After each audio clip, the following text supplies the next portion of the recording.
What's your name and candidacy, please? Mark Rice. I'm running for U.S. Congress in the Illinois 8th District. Which towns are included in that district? So that is from Rosemont out to Dundee, which would include Schaumburg, Hoffman Estates, parts of Naperville, about 30 different towns. Very gerrymandered district, but generally the western suburbs of the city of Chicago. What are the issues that are important to you for your constituents? Well, both to me and to my constituents. First of all, I'm a servant leader, so I'm there to help others. It isn't about me.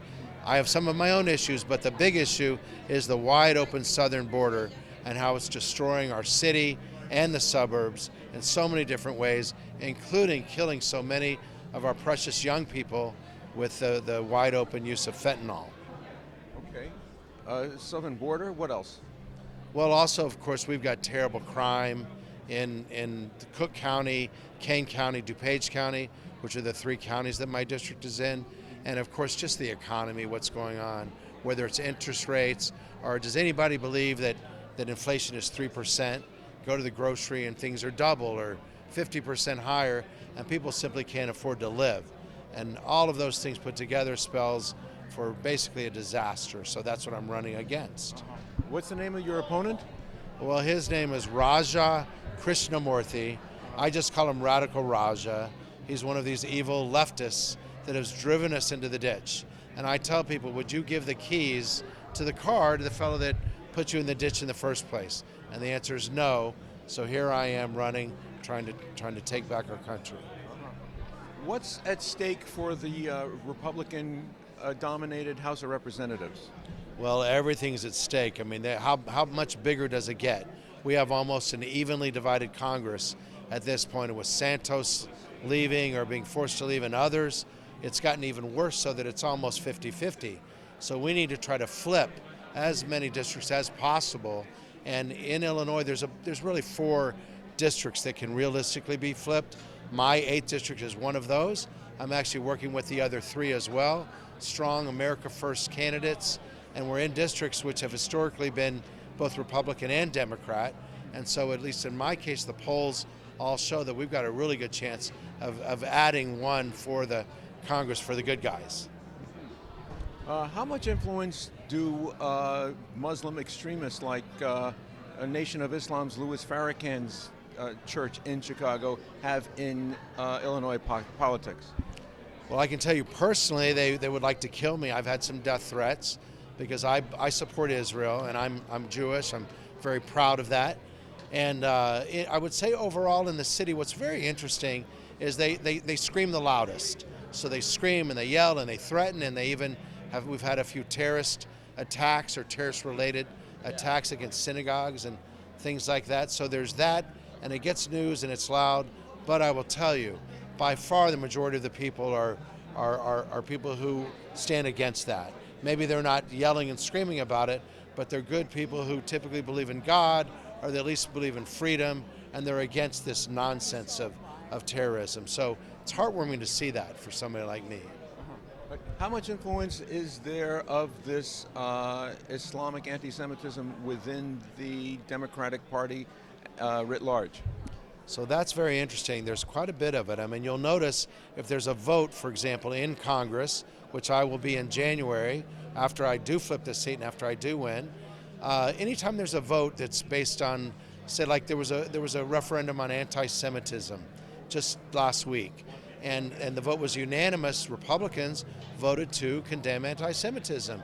Well, why is it that only half the Democrats voted that way? Meaning that half the Democrats voted against it. They literally voted basically saying anti-Semitism is okay.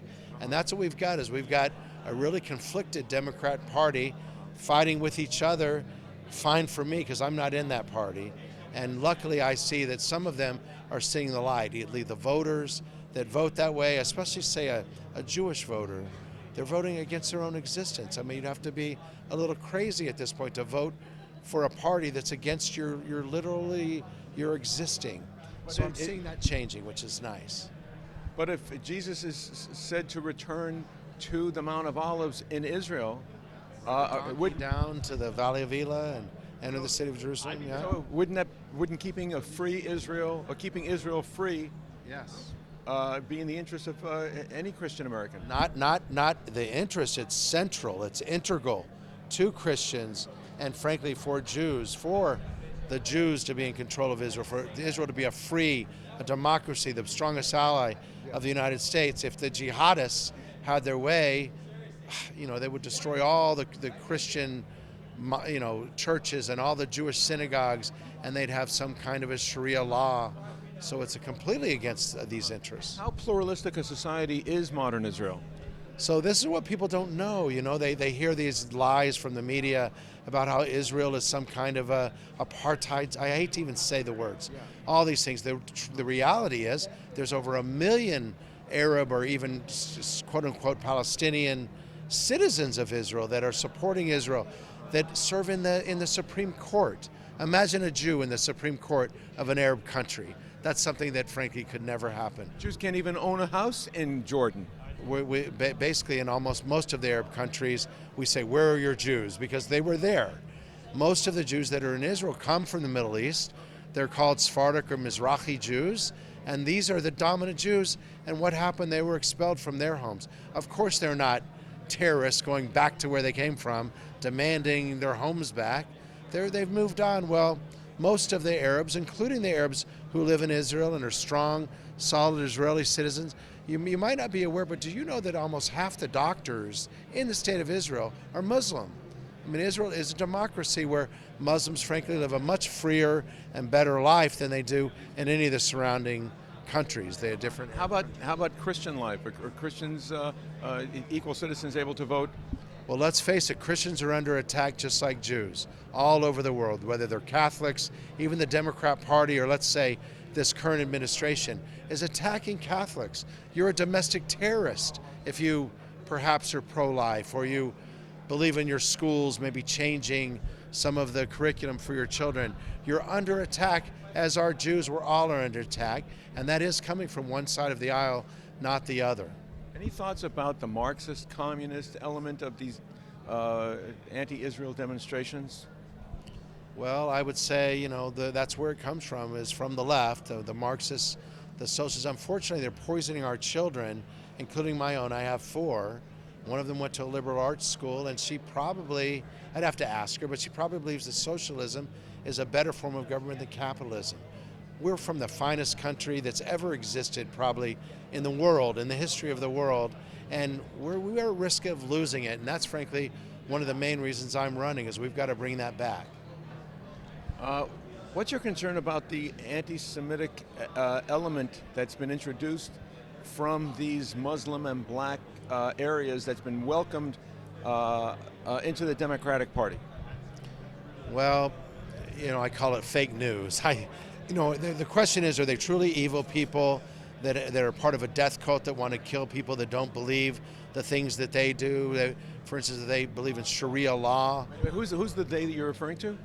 I'm talking about Islamists and or jihadists. These are people who don't accept, for instance, Christians or Jews because they don't believe in their same, No, but what I'm asking about is the Democratic Party adopting the pro-Palestinian, in other words, and other side anti-Israel angle as their party platform, which is a surrogate form of anti-Semitism, yes. As much as they'd like to say that it's that they're distinct, but yes. It's the only Jewish state. What about Jews who've been voting Democrat for their whole lives? Is it the same Democrat Party of your grandparents? Certainly not. No? Certainly not. And to your question, they this idea of being anti-Israel is not the same as anti-Semitism. That's complete nonsense. I mean, essentially, they're against a free people, a religious people, a free country, a democratic country.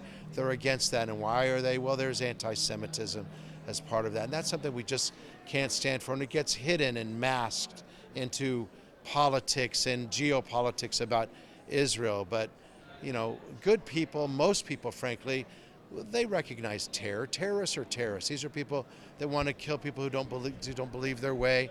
And how can you be for that? But the truth is, some people are fooled into that narrative, and they do believe that, and they happen to be in the Democratic Party. It's very sad. What's your website? I'm rice4congress.com. It's the number 4. So rice, the number 4congress.com. All over social media, all over the web. We could really use people's donations of their time, their money, and to be honest, their prayers. We need all of those things so that we can take back our country.